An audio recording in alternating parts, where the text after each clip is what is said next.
Good evening friends. ETA business school में आपका स्वागत करता हूं। आज का हमारा एपिसोड नंबर 4 है। डीमेट अकाउंट ओपन कर रहे हो तो अकाउंट खोलने से पहले कुछ जानने योग्य बातें हैं जो आपको समझनी है। यदि आप डीमेट अकाउंट ओपन करवा रहे हैं या कर रहे हैं तो आपको कुछ इंपॉर्टेंट चीज़ें हैं जो ध्यान में रखने वाली हैं। आइए चलते हैं, हम उन चीज़ों को समझते हैं। यदि आपको डीमेट अकाउंट ओपन करना नहीं आता तो आप कोई भी यूट्यूब चैनल आप देख लीजिए, उसमें टाइप कर दीजिए कि how to open demat account. बहुत सिंपल प्रोसीजर है, कोई बहुत कॉम्प्लिकेटेड नहीं है। हमने यदि आप वास्तव में ईटीएफ में ट्रेड करना चाहते हो या इन्वेस्टमेंट करना चाहते हो तो आपको एक डीमैट अकाउंट ओपन करवाना करवाना होगा। डीमैट अकाउंट ओपन करने के लिए आप डायरेक्ट लिंक में भी जा सकते हो, और हमने एक लिंक दिए हुए हैं, 3 लिंक दिए हुए हैं। 3 लिंक में आप जैसे क्लिक करेंगे लिंक को तो ये ओपन हो जाएगा, और आपको अपना मोबाइल नंबर इसके अंदर डालना है। मोबाइल नंबर के बाद जब आप इसको डालेंगे तो आपका एक फ्री डीमैट अकाउंट ये ओपन हो जाएगा। ठीक है फ्रेंड्स। उसके बाद कुछ ओटीपी आएंगे इसके अंदर, आपको उन प्रोसीजर्स को फॉलो करना है जो प्रोसीजर इसके अंदर आगे आते जाएंगे। ठीक है फ्रेंड्स। तो इसमें कौन कौन से डॉक्यूमेंट्स की जरूरत है, क्या क्या जरूरत है, इसके अंदर क्या क्या रिक्वायरमेंट्स हैं, वो सारी चीजें हम आपको बताएंगे। अभी हमने आपको जीरोधा का ओपन किया था लिंक, उसी तरीके से आप सॉरी अपस्टॉक्स का हमने लिंक ओपन किया था। अब जीरोधा का हम करते हैं तो सेम मोबाइल नंबर आपको डालना है, अपना रजिस्टर्ड मोबाइल नंबर डालना है, उसको कंटिन्यू कर देना है। उसके बाद जो जो ये चीजें पूछेगा, आपका पैन कार्ड, ठीक है, आपका पैन कार्ड हो गया, ईमेल एड्रेस हो गया, जो जो चीजें पूछेगा उस प्रोसीजर को आपको फॉलो करना है। उसके बाद है आपका मेरा एसेट्स, इसमें भी सेम मेरा ही एसेट्स के अंदर भी सेम जो एम स्टॉक है उसके अंदर भी सेम आपको मोबाइल नंबर डालना है, रजिस्टर्ड मोबाइल नंबर डालना है। तो इस तरीके से आप अपना डीमैट अकाउंट खोल सकते हैं। डीमैट अकाउंट खोलना कोई बहुत बड़ी बात नहीं है, कोई रॉकेट साइंस नहीं है, ये बहुत ही सिंपल है। लेकिन ये जो पीछे का जो बैकग्राउंड प्रोसीजर है वो बहुत ही कॉम्प्लिकेटेड होता है। देखिए फ्रेंड्स, जब भी आप डीमैट अकाउंट खोलते हैं तो आपका जो अकाउंट है वो लिंक हो जाता है आपके पैन कार्ड में लिंक हो जाता है।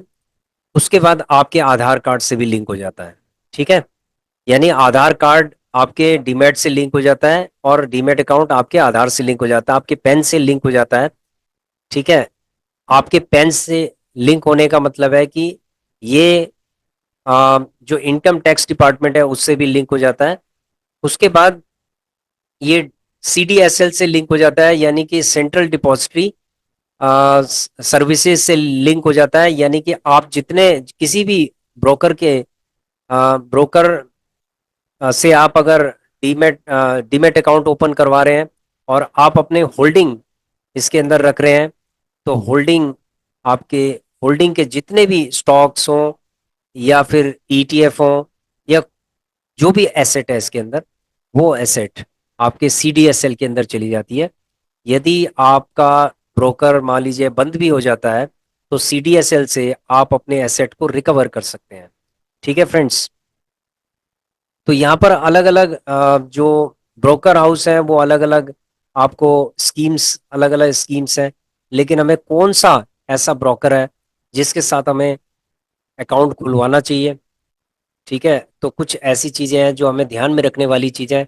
जो जिसके पास आप अकाउंट खुलवाएंगे उसको डीपी कहते हैं, यानी डिपॉजिटरी पार्टिसिपेंट कहते हैं। तो आपको एक सही डिपॉजिटरी पार्टिसिपेंट्स चूज करना है। ठीक है, आपको एक राइट डिपॉजिटरी पार्टिसिपेंट चूज करना है, जैसे कि हो गया अपस्टॉक्स, हो गया जीरोधा, हो गया है, उसके बाद एंजल ब्रोकिंग हो गया है, एम स्टॉक्स हो गया है। इस तरीके के बहुत सारे ब्रोकर्स हैं जो डीमेट अकाउंट आपको ऑफर करते हैं, यानी डिपॉजिटरी पार्टिसिपेंट्स होते हैं जो ऑथराइज हैं, ठीक है, to maintain open and maintain demat accounts, जो आपका डीमेट अकाउंट को ओपन कर सकते हैं। तो इसके ऊपर देखो, आपको खुद एनालिसिस करनी है कि कौन सा सही है, कौन सा सही है, या आपको एनालिसिस करनी है या किसी एक्सपर्ट से आप पूछ सकते हैं कि कौन सा अच्छा है। ठीक है, तो कुछ ऐसे फैक्टर हैं जो आपको खुद भी ध्यान में रखने वाली बात है। जैसे ब्रोकरेज फीस है, तो अगर ब्रोकरेज फीस किसी डिपॉजिटरी पार्टिसिपेंट की जीरो है, जैसे जीरोदा है, तो उसमें ब्रोकरेज फीस जीरो है।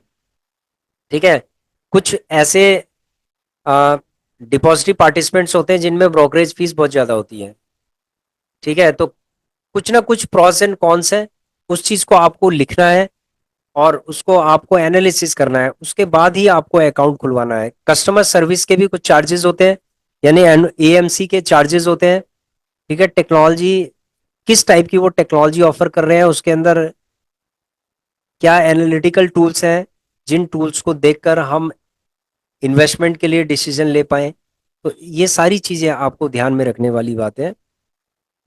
उसके बाद है अंडरस्टैंड द फीस। देखिए, कोई भी ब्रोकर है, सबसे पहले आपने ये चेक करना है कि इसकी एनुअल फीस कितनी है। फ्रेंड्स, कभी कभी क्या होता है कि आपने एक अकाउंट खुलवाया और उसकी फीस है, मान लीजिए 500 रुपए, 1000 रुपए फीस है, एनुअल फीस। एक साल उसने आपको फ्री दी है, उसके अगले साल क्या है, 500, 1000 रुपए है। तो वहां पर क्या होगा कि यदि आप उस डीमेट अकाउंट को प्रॉपरली अगर आपने क्लोज नहीं किया, तो वो क्या करेगा कि हर साल के 500, 500 रुपए या 1000, 1000 रुपए वो पेनल्टी लगाता रहेगा आपके ऊपर। और इस तरीके से सालों साल में क्या होगा, आपको उसका नुकसान होगा। तो इसीलिए आपको ये ध्यान में रखने वाली चीज है कि एनुअल मेंटेनेंस चार्जेस बिल्कुल कम होने चाहिए या होने ही नहीं चाहिए। ठीक है, एएमसी बहुत कम होनी चाहिए किसी भी डीपी की। ठीक है, चाहे ब्रोकरेज उसकी थोड़ा बहुत हो, लिमिटेड ब्रोकरेज हो, लेकिन इसके एएमसी जो चार्जेस होते हैं, बहुत सारे डीपीएम बहुत ज्यादा ले लेते हैं। तो उस चीज को आपको ध्यान में रखना है। ठीक है, एएमसी इसको कहते हैं, एनुअल मेंटेनेंस चार्जेस। तो ईयरली फीस इसका जरूर ध्यान रखिए। उसके बाद है ट्रांजैक्शन चार्जेस है। ठीक है, बाय सेल में कितना चार्जेस ये ले रहे हैं, इस चीज को आपको ध्यान में रखना है। फिर उसके बाद आता है कस्टडियन फीस है। तो चार्जेस, जो भी चार्जेस हैं, कस्टडियन फीस ये चार्ज करते हैं कि आपकी सिक्योरिटीज को सेफ कीप करने के लिए, सेफ कीपिंग के लिए। तो वो भी आपको चेक करना है इसके अंदर। उसके बाद कौन कौन से ऐसे डॉक्यूमेंट्स हैं जिनकी आपको जरूरत है, जैसे पैन कार्ड हो गया, आधार कार्ड हो गया, वोटर आईडी कार्ड हो गया, पासपोर्ट हो गया। तो इनमें से आइडेंटिटी प्रूफ कोई भी हो सकता है, जैसे पैन कार्ड, आधार कार्ड। पैन कार्ड मैंडेटरी होता है इसके अंदर। फिर उसके बाद एड्रेस प्रूफ है, एड्रेस प्रूफ में आप आधार कार्ड लगा सकते हैं या वोटर कार्ड लगा सकते हैं, पासपोर्ट लगा सकते हैं।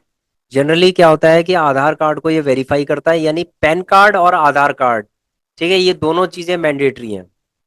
उसके बाद आपको एक बैंक अकाउंट की डिटेल चाहिए। अगर आप मैनुअल कर रहे हैं तो कैंसिल चेक आपको लगाना होता है। और कभी कभी क्या होता है कि वो अपलोडिंग करना होता है आपको, कैंसिल चेक। ठीक है, या बैंक की स्टेटमेंट होती है उसको अपलोड करना होता है, या पासबुक कॉपी है उसको। फिर उसके बाद फोटोग्राफ्स, पासपोर्ट साइज फोटोग्राफ है। कुछ ऐसे ब्रोकर है जो आपकी फोटोग्राफ को अपलोड कराते हैं, लेकिन इसको वेरिफिकेशन वो लोग करते हैं, यानी ऑनलाइन वेरिफिकेशंस के जो सॉफ्टवेयर होता है, टूल होता है, वो लाइव आपके फोटोग्राफ को लेता है। और उसके फ्रंट में यानी चेस्ट में वो लोग कोई नंबर होता है, या चेस्ट में आपको या तो जो नंबर वो देता है उसको आपको लिख कर उसको दिखाना होता है, या फिर अपना पैन कार्ड आपको दिखाना, आधार कार्ड और पैन कार्ड आपको दिखाना होता है। ठीक है, इसके अंदर केवाईसी कंप्लायंसेस होती है जो कि मैंडेटरी है। ठीक है, केवाईसी कंप्लायंस भी ऑनलाइन हो सकती है, इसमें भी कोई बहुत इशू नहीं होता है इसके अंदर। ठीक है, वो डायरेक्टली यूआईडी पोर्टल से ये वेरिफिकेशन कर लेता है। उसके बाद है अकाउंट्स कितने तरीके। देखिए फ्रेंड्स, ऐसा है कि जनरली हम एक रेगुलर डीमेट अकाउंट ही खुलवाते हैं। रेजिडेंट्स ऑफ इंडिया के लिए एक रेगुलर डीमेट अकाउंट होता है, हम इसी की बात करेंगे। हमारा जो अकाउंट है वो रेगुलर डीमेट अकाउंट होता है। ठीक है, linking with trading and bank account. देखिए फ्रेंड्स, ऐसा डीमेट अकाउंट ट्रेडिंग अकाउंट से लिंक होता है और बैंक अकाउंट से लिंक होता है, यानी कि बैंक अकाउंट एक ही बैंक अकाउंट से लिंक होगा। उसी बैंक अकाउंट से आपका पैसा आपके डीमेट अकाउंट के अंदर जाएगा, वॉलेट के अंदर जाएगा, फिर वॉलेट से आपके बैंक अकाउंट के अंदर जाएगा। तो इस तरीके से जब आप विड्रॉ करेंगे तो सेम बैंक अकाउंट के अंदर आपका पैसा जाएगा। ट्रेडिंग अकाउंट की अगर हम बात करते हैं तो ट्रेडिंग अकाउंट जैसे आप बाय सेल करते हैं, तो बाय सेल जो करते हैं वो ट्रेडिंग अकाउंट के थ्रू करते हैं। और डीमैट अकाउंट क्या होता है, वो डिपॉजिटरी की तरह होता है कि जो भी आप इसके अंदर जो भी आपने लिया वो आपके होल्डिंग के अंदर चला जाता है। ठीक है। Next is nomination facility. देखिए फ्रेंड्स, ऐसा है कि नॉमिनेशन फैसिलिटीज इज मैंडेटरी। पहले मैंडेटरी नहीं था, अब मैंडेटरी हो गया, क्योंकि इसमें बहुत सारे करोड़ों करोड़ों लोगों का, लाखों लोगों का, करोड़ों लोगों का जिनके भी डीमैट अकाउंट्स हैं उनको बहुत नुकसान होता था, क्योंकि नॉमिनेशन फैसिलिटी नहीं है तो वो पैसा आपका वहीं पड़ा रहता था और उसको निकालना बहुत मुश्किल होता था।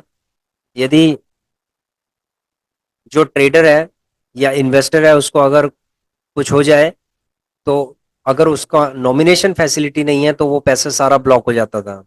तो सेबी ने ये नियम लागू किया कि नॉमिनेशन फैसिलिटी होनी चाहिए और हर किसी को नॉमिनेशन करना चाहिए। पावर ऑफ अटॉर्नी, यदि कोई किसी डीमैट अकाउंट को ऑपरेट करता है या ऑपरेट करने के लिए देता है, तो इसका मतलब है यहां पर पावर ऑफ अटॉर्नी अप्लाई होती है। तो हम पावर ऑफ अटॉर्नी के बारे में ज्यादा है, क्योंकि हम अपने डीमैट अकाउंट को खुद ही हम ऑपरेट करते हैं, तो इसलिए इसकी जरूरत नहीं है हमें। देखिए फ्रेंड्स, रिस्क फैक्टर, अगर मार्केट में आप काम कर रहे हैं तो रिस्क फैक्टर पक्का होंगे ही होंगे। और लेकिन कितना रिस्क होगा, कम होगा, ज्यादा होगा? रिस्क होगा लेकिन कम होगा, ज्यादा होगा, बहुत ज्यादा होगा, तो ये हमने एनालिसिस करना है कि कहाँ पर रिस्क है। अगर हम ईटीएफ की बात करते हैं तो 99% ये रिस्क फ्री होता है। 1% से भी कम रिस्क होता है, और हम इसको 100% रिस्क फ्री भी कर सकते हैं यदि हम इसके अंदर ट्रेडिंग करके पैसा कमाएं और उसको हम इन्वेस्टमेंट करें। टेक्नोलॉजी एंड एक्सेसिबिलिटी, देखिए फ्रेंड्स, ऐसे बहुत सारे ऑनलाइन प्लेटफॉर्म है जो कि मोबाइल ऐप पे चलते हैं, मोबाइल ऐप्स हैं, और उसमें बहुत अलग अलग तरीके के फीचर्स हैं। वो आपको खुद अपने आप देखना होगा कि कौन सा प्लेटफॉर्म आपको सूटेबल है। तो ये सब चीजें आपको देखनी है, या फिर आप फीडबैक ले सकते हैं, जो लोग यूज कर रहे हैं उनसे आप फीडबैक भी ले सकते हैं। रेगुलेटरी फ्रेमवर्क सेबी है, सेबी बनाता है। Security exchange board of India है। आप लोगों को पता होना चाहिए कि security exchange board of India एक रेगुलेटरी बॉडी है स्टॉक मार्केट के अंदर। और जितने भी डीमैट अकाउंट्स हैं या सिक्योरिटीज है ट्रेडिंग से रिलेटेड, वो सारे जितने भी सिस्टम है उस पूरे सिस्टम को सेबी रेगुलेट करता है। प्रैक्टिकल एस्पेक्ट्स फ्रेंड्स ये है कि आप अपना डीमैट अकाउंट किस तरीके से खोलते हैं। देखिए फ्रेंड्स, डीमैट अकाउंट खोलना बहुत इजी है, जैसे कि मैंने आपको बताया था कि एक जो मैं हमारी वीडियोस है उसमें कुछ लिंक दिए हुए हैं, तो आप लिंक से भी आप ओपन कर सकते हैं। कोई बहुत बड़ा इसके अंदर कोई चैलेंज नहीं है, आराम से डीमैट अकाउंट आप ओपन कर सकते हैं। कोई भी यूट्यूब चैनल है, आप उसमें यूट्यूब चैनल है जो कि आपको डीमैट अकाउंट ओपन करना सिखा रहे हैं, तो आप वहां से भी सीख सकते हैं। डीमैट अकाउंट इन नेविगेशन, देखिए फ्रेंड्स, ऐसा है कि जैसे ये हमारा डीमैट अकाउंट है, तो हम इसको अगर नेविगेट करें तो ये वॉच लिस्ट होती है। ये जीरोधा का है, डीमैट अकाउंट है, जीरोधा के अंदर हमने खोला हुआ है। तो यहाँ पर वॉच लिस्ट है, ये सारी वॉच लिस्ट है, ये देखिए ये वॉच लिस्ट है। यहाँ पर वॉच लिस्ट में हम अगर ऐड करना चाहें तो हम ऐड कर सकते हैं, रिमूव करना चाहें तो हम रिमूव कर सकते हैं। ठीक है फ्रेंड्स, इसको हम वॉच लिस्ट कहते हैं। लेफ्ट साइड में ये हमारी होल्डिंग है, ये ये होल्डिंग आता है। ऑर्डर जो हमने आज ऑर्डर किए हैं वो आपको यहाँ पर दिखाई देगा। ठीक है, जो ऑर्डर हमने किए हैं। उसके बाद पोजीशन वो होंगी जो आज की पोजीशंस होंगी हमारी, जो इसमें लगी होंगी पोजीशंस, यानी आज की जो पोजीशंस होती हैं वो कल होल्डिंग में चली जाती है। ठीक है फ्रेंड्स, और ऑर्डर वो होते हैं जो हमने ऑर्डर किए हुए हैं। उसके बाद ये डैशबोर्ड है, डैशबोर्ड के अंदर हमारा फंड दिखाई देता है, हमारी होल्डिंग्स का इसमें प्रॉफिट लॉस दिखाई देता है। ठीक है, ये सारी चीजें, ये सब दिखाई देता है इसके अंदर। उसके बाद है हमारा जो फंड है, वो यहाँ पर फंड दिखाई देता है कि हमारा विड्रॉएबल फंड कितना होता है। ठीक है, या अवेलेबल कैश कितना है, हमारा अवेलेबल कैश कितना है और कितना हम लगा सकते हैं। ठीक है फ्रेंड्स, तो ये नेविगेशन हम कर रहे हैं। उसके बाद हम यहाँ पर हम कंट्रोल सॉरी कंसोल के अंदर भी जाकर हम अपने जो स्टेटमेंट होती है उस स्टेटमेंट को भी निकाल सकते हैं। और हम कंसोल के अंदर जाकर हम ट्रेडिंग का पूरी स्टेटमेंट निकाल सकते हैं, कंप्लीट। इसके अंदर टोटल रिकॉर्ड हम निकाल सकते हैं। और जब भी आईटीआर जब भरते हैं हम, तो हमें कुछ डॉक्यूमेंट्स की जरूरत पड़ती है, रिकॉर्ड्स की जरूरत पड़ती है, स्टेटमेंट्स की जरूरत पड़ती है। वो स्टेटमेंट्स हम यहाँ से निकाल लेते हैं। और निकालने के बाद हम अपने सीए को हो, या अगर आप खुद भी भरना चाहें तो आप खुद भी भर सकते हैं। तो ये इंपॉर्टेंट एस्पेक्ट जो मैंने बताया है, ये नेविगेट करना बहुत सिंपल है, कोई ज्यादा मुश्किल नहीं है। देखिए फ्रेंड्स, ऐसा है, मेन होता है एनालिटिक्स। ठीक है, कि हम एनालिसिस किस तरीके से कर रहे हैं। जैसे इसके अंदर चार्ट है, तो चार्ट बहुत इंपॉर्टेंट होता है इसके अंदर। अगर हम चार्ट में जाते हैं, तो यहाँ पर जब चार्ट होता है ना, इसके अंदर ये बहुत कुछ होता है। अगर हम नेविगेट करें तो चार्ट के अंदर बहुत कुछ होता है। जैसे स्टडीज है, स्टडीज के अंदर आपके इंडिकेटर्स होते हैं, आप इंडिकेटर्स लगा सकते हैं, कितने भी ये जितने अवेलेबल इंडिकेटर्स हैं ये सारे लगा सकते हैं आप इनको लर्न करने के बाद। ठीक है, लगाना बहुत आसान है। हमने आरएसआई का इंडिकेटर लगा रखा है क्योंकि हम आरएसआई को यूज करते हैं। उसके बाद है आपका व्यू। व्यू में इसमें व्यू में ऑप्शन नहीं है। उसके बाद है लेआउट। लेआउट के अंदर आप इसके अंदर ऑप्शन मेन इसमें स्टडीज है, स्टडीज के अंदर इंडिकेटर्स आप लगा सकते हैं। और दूसरा इंपॉर्टेंट एस्पेक्ट इसके अंदर क्या है, इसके अंदर है हम जो चार्ट है, वन डे का चार्ट है, वन वीक का चार्ट है, वन मंथ का चार्ट है। सपोज वन मंथ का चार्ट है, ठीक है, तो वन मंथ का हमने चार्ट लगा दिया है। अगर हम देखेंगे वन वीक का, तो हम वन वीक का चार्ट लगा देते हैं। वन डे का है तो वन डे का चार्ट लगा देते हैं। देखिए फ्रेंड्स, यहाँ पर एक इंपॉर्टेंट एस्पेक्ट क्या है कि अगर हम वन डे का चार्ट लगाते हैं तो इसका मतलब है कि हम एक हफ्ते में ये कहाँ जा सकता है। यानी कि हम ट्रेडिंग के लिए वन डे का लगाते हैं, अगर हम इन्वेस्टमेंट करना चाहते हैं तो हम वन वीक का लगाते हैं। ठीक है, और अगर वन मंथ का लॉन्ग टर्म इन्वेस्टमेंट करना चाहते हैं तो हम वन मंथ का लगा लेते हैं। ठीक है फ्रेंड्स। उसके बाद अगर चार्ट आपको नए विंडो के अंदर लाना चाहते हैं तो वो यहाँ से आ सकता है, ये बड़ा चार्ट आ गया। ठीक है, बिग स्क्रीन के अंदर, तो यहाँ पर आप समझ सकते हैं मार्केट के व्यू को कि मार्केट कहाँ पर है। ठीक है, कहाँ जा सकता है, क्या है, ये सारी चीजें ये स्टडी करनी पड़ती हैं। ये हम एपिसोड्स में आपको बताएंगे। तो अभी हमने सिर्फ इसको नेविगेशन किया, आपको दिखाया है नेविगेट करके। तो जो हमारी होल्डिंग है, जो हमने लिया हुआ वो ये है। जो हमारी टोटल इन्वेस्टमेंट है वो इतनी है, जो करंट वैल्यू है वो इतनी है। ठीक है फ्रेंड्स।